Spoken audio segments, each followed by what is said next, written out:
14 декември Скопје се уште останува ненакитено. Имаме ли празнична понуда за да привлечеме странски туристи? Како функционира дојдовниот туризам во овој период од годината и дали имаме воопшто празнична понуда? Малку повеќе за позитивните и негативни страни на оваа проблематика денеска зборуваме со Владко Сулев, експерт за туризам и меѓу другото председател на Националната асоциација за дојдовен туризам. Владко, добро утро. Добро утро.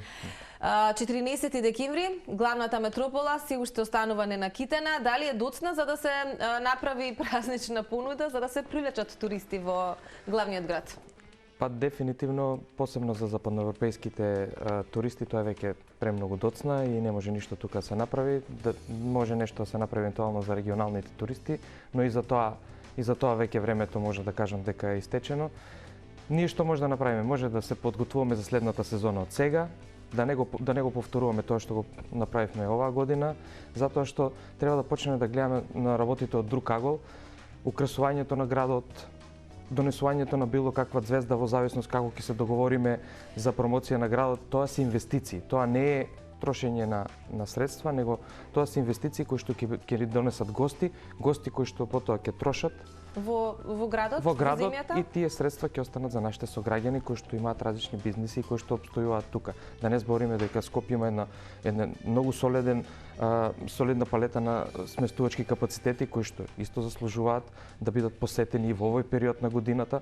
Така да дефинитивно треба да се пристапи на еден друг начин, да се гледаат работите од друг начин. Еве, јас секогаш пак се навраќам. Земете за пример Лјубљана. Земете го Загреб. Загреб почна да ја копира Лјубљана, буквално. И вие не можете во Лјубљана да се разминете за новогодишните празници. Што ти е нудат? Што можеби би можеле и ние да го ископираме? Тоа е еден цел концепт кој што, значи, од самото украсување инвестираат многу во украсувањето на градот, потоа секогаш има некоја позната звезда која што ја носат за новогодишната ноќ. Ако се ориентираме кон западноевропски туристи, значи тоа треба да биде од типот на Стинг, од типот на некој мега познат изведувач. Ако се ориентираме кон балканските гости, како што направивме еднаш, имаме едно успешно искуство со Дино Мерлин, кој што Скопје беше полн. Па пред 3-4 години, да, не е важно, значи тоа беше успешен пример и покрај тоа што во некои ситуации беше представено погрешно, затоа што пак повторувам, тоа е инвестирате. Значи, треба да инвестирате за да добиете.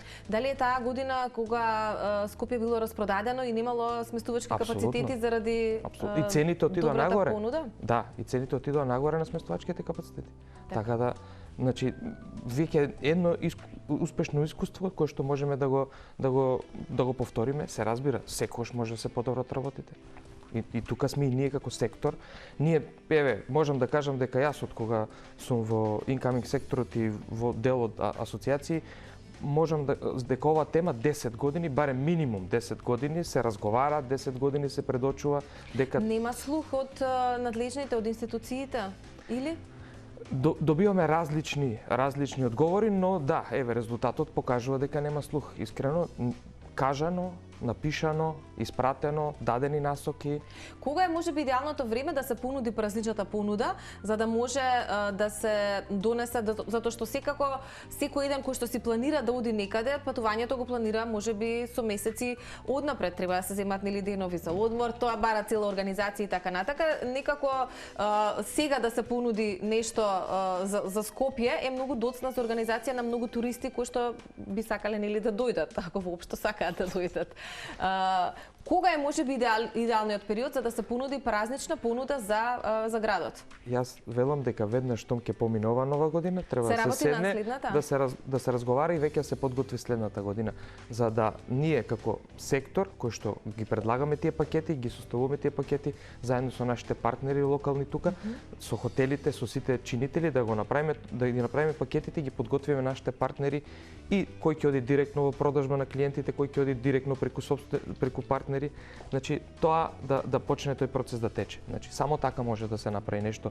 Инаку ќе ни се случи, видите, вака ако биде, ние имаме диаспора која порано доаѓаше тука за празниците. Да. Ќе почнеме ние кои што имаме роднини во диаспората, ние да одиме таму. И тие што сме тука да одиме во странство, затоа што секој сака да ја доживее тој новогодишен амбиент, да. Значи таа атмосфера која што мислам и за во најголем дел и за децата, ама и за нас возрастните да се почувствуваме, пошто видите, тие што соработуваме со во најголем дел, ај пак ја повторам, Западна Европа, тој период на вистина околу католички Божик и околу Нова година, сите на еден начин застануваат, сите се предадени на тоа чувство на да речеме на дружење, фамилијата, сплотеност. Да се видиме со пријателите, со фамилијата. И тоа треба и за нас да биде, мислам, простор кој што колку што знам и колку што имам сознание, и ние знаеме дека во најголем дел и нашите сограѓани работат или во компании кои што се поврзани со Западна Европа, или собствениците се и тоа мислам дека некако треба да стане комплементарно и да тој период да го уживаме сите заедно.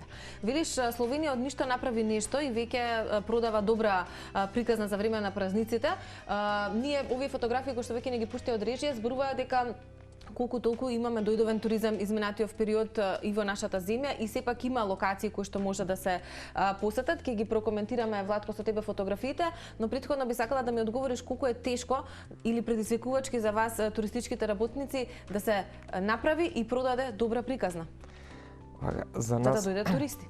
Дефинитивно многу е тешко кога нема еден концепт, кога нема еден правец, значи секоја компанија на еден начин заедно колегите меѓусебно правиме некој правец за дојдовниот туризам. Македонија има потенцијал кој што има и ресурси туристички и тоа е препознаено, но сето тоа може многу да биде на едно многу повисоко ниво ако системот го препознае тоа. Јас мислам дека не постои по-потценет сектор од туризмот. Значи, верувајте ми, нашиот сектор, ние, еве сликите што ги гледаме, со работа само на приватниот сектор, со помош на донаторите, успеваме самиот сектор да повлече и да создаде наши сограѓани кои што го развиваат предприемништвото и потоа тие истите, значи тоа е како микрофирми кои што се создаваат, па учествуваат, еве сега на слика тука гледаме, значи тоа се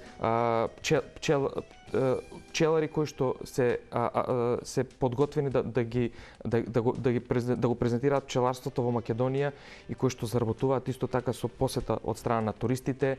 Потоа различни други фамилии кои што пречекуваат гости за ручек во нивните домови. Така да имаме резбарски ателија кај што ги учиме странците како да резбарат и ги учиме за нашето традиционално резбарство.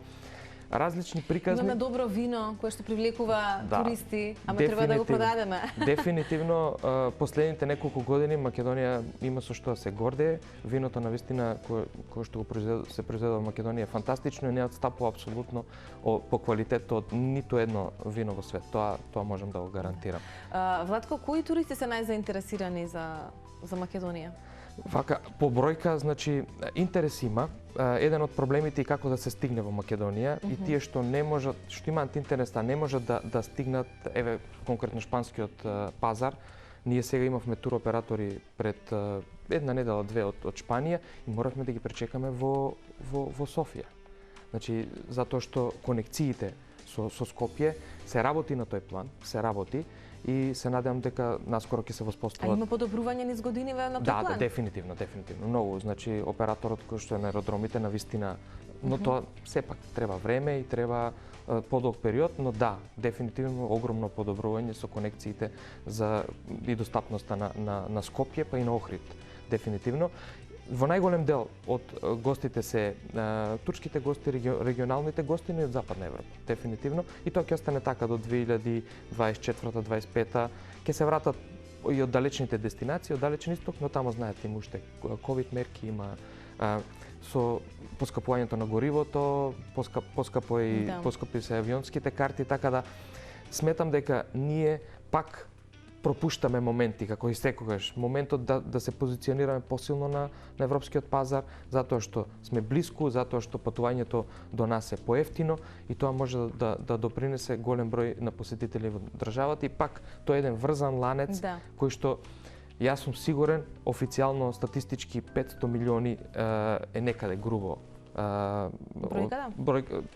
Парите што се влеваат во државата од туризмот, но според мене индиректно тоа е некаде околу 700 до 800 милиони, кои што на вистина покажува дека туризмот треба да се третира многу посериозно, не е да се одделат 100.000 евра за промоција, кои што 5 приватни фирми ние ги одделуваме за промоција, искрено од наши или не наши пари, тука не е важно, но промовирање на државата, инвестирање на државата, инвестирање во промоција е многу важно ако сакаме да имаме резултати. Значи нема туризам без промоција и тоа сите примери од околу ни го покажуваат како ако сакаме да успееме може да се успее.